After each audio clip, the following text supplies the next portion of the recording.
Hello, world. Yeah. Uh, okay. So, as you might all know, I just graduated. Uh, and yes, this guy on the left is yawning, but I can't even be mad at him because this is the guy who gave me some work that basically helped me earn 50,000 just in 2 weeks. So this is India Drought Monitor that I worked on, and you can just go online, type in India.monitor.in, and you'll go to this site where you'll get an interactive map and a lot of other cool things. So me and one other student worked on this under his guidance or commission or whatever you want to call it.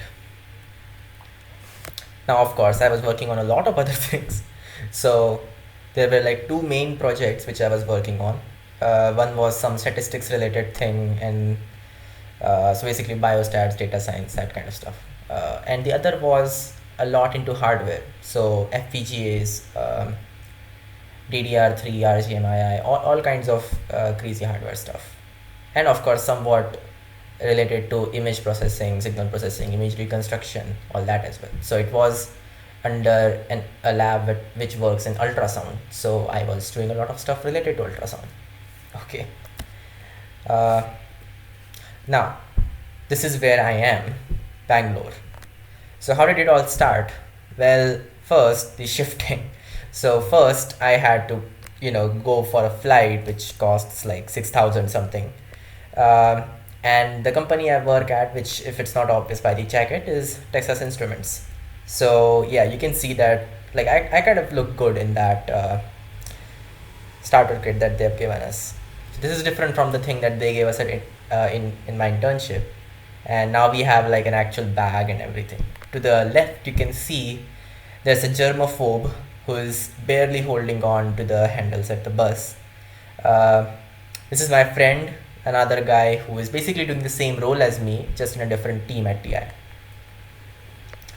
So TI is in Bagmane Park, but before reaching that, we basically stayed at a hotel. So the hotel was provided to us by TI. It was almost, I don't remember, 300 or so people all cramped into that hotel. We could literally hear people next door through the walls. But it was in the end a 5 star or a 4 star hotel, and there was like great service. So we enjoyed it a lot. The location, moreover, was pretty nice. So this is like how the streets look in the night. So for context, it was Chancery Pavilion. Now the actual place where I work at is Bagmani Tech Park, and it looks amazing at night. And really, it stays true to its name. It's a park, like a legit park. Uh, and the exact building in which I work is called Lakeview.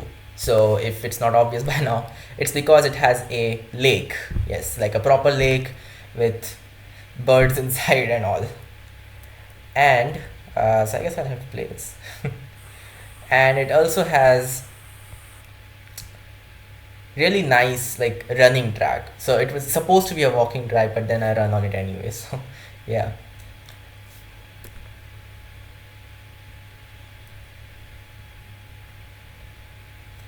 As for the living cost, well, I found a PG pretty nearby, so it's just 13 minute of walking distance. And this PG is also not very well known. So it had some older name called Sweet Home PG, which was pretty bad and people really disliked it.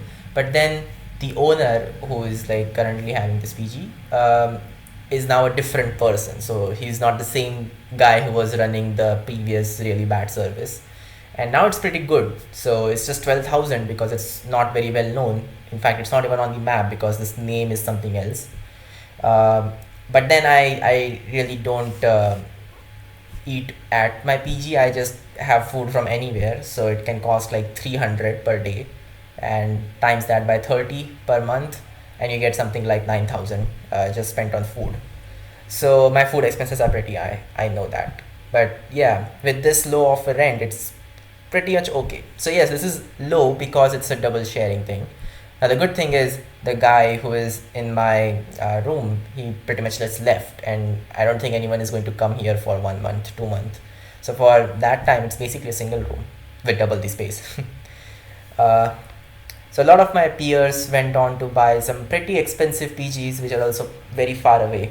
So they're like 30,000, 20,000, things like that. But and some of them even bought like 3 BHK, 2 BHK flats. But this situation works out fine for me. So it's just 9,000 on food, 12,000 on basic rent, 1,500 on gym. So this is per month. So far, I've just took like a 3 month subscription, which was something like 45,000. So I could go for like 6 months. They also had 6 months and 1 year, but we'll see how that goes. So the gym is also very nearby. It's just 2 minutes of walk, and it's pretty nice because it has a punching bag, and that you guys know. You guys know that I'm really into that sort of stuff. So yeah. And 5,000, let's just say, is like miscellaneous expenses. Then even accounting all of that, the total cost comes out to be close to 30,000. So that's a decent amount. That's basically the amount people are paying just for rent. Now this is how my PG actually looks.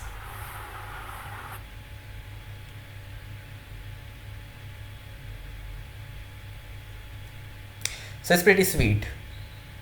And yeah, these lamps I bought it just for aesthetics. Okay.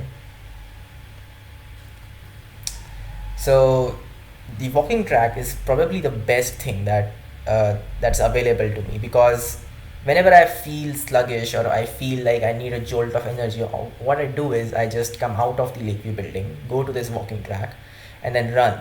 So it's supposed to be for walking, but then I run, and it's really nice. The track is so big that you can just mindlessly run, not thinking about anything, and there are usually not a lot of people here. But this brings us to a kind of big question. Now what? Now that I'm more or less settled here in Bangalore, what do I do?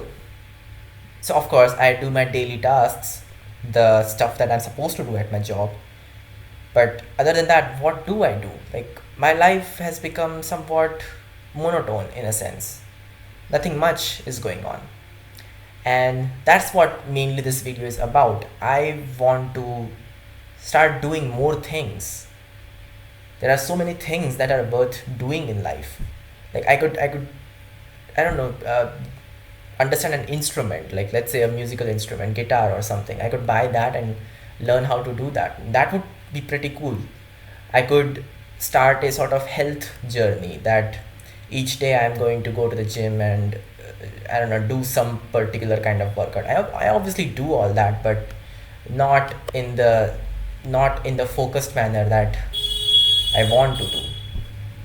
I could do a lot of other things. I could start reading a lot of books. I could start working on some new projects that are entirely of my own. I could focus more on the paper that I'm supposed to publish. So yeah, there's one paper which currently me uh, and the team is focusing on. I could take on more tasks from other people just to understand what's going on in their life and like what kind of stuff they work on. There's a plethora of things that I'm supposed to, or maybe that I want to work on. But then the main question is, which thing is really worth my time? Which of these things is something that I would benefit the most from doing? And that's what's been bothering me for this whole weekend. Because it's fine in the week. In the week you have a lot of work, you have a bunch of tasks to do, you are expected to do them, you feel good doing them. But then as the weekend arrives, you're not expected to do anything. In fact, the weekend is entirely your own. So it's up to you to make the best out of it. And that whole situation is bothersome because I do not know what's best. This Saturday I completely wasted all of my time. I just went to the office instead of doing something on my own. So this is the main question that I want to answer in the coming month at least. What do I do? What other than work, what other than proving myself do I have in my life? But anyway, that's kind of a very big question, and it won't be answered in 1 week or 1 month. It's going to take a lot of time. But maybe it's time that I better start understanding what's going wrong in my life. That why am I so unhappy even though I have all of this?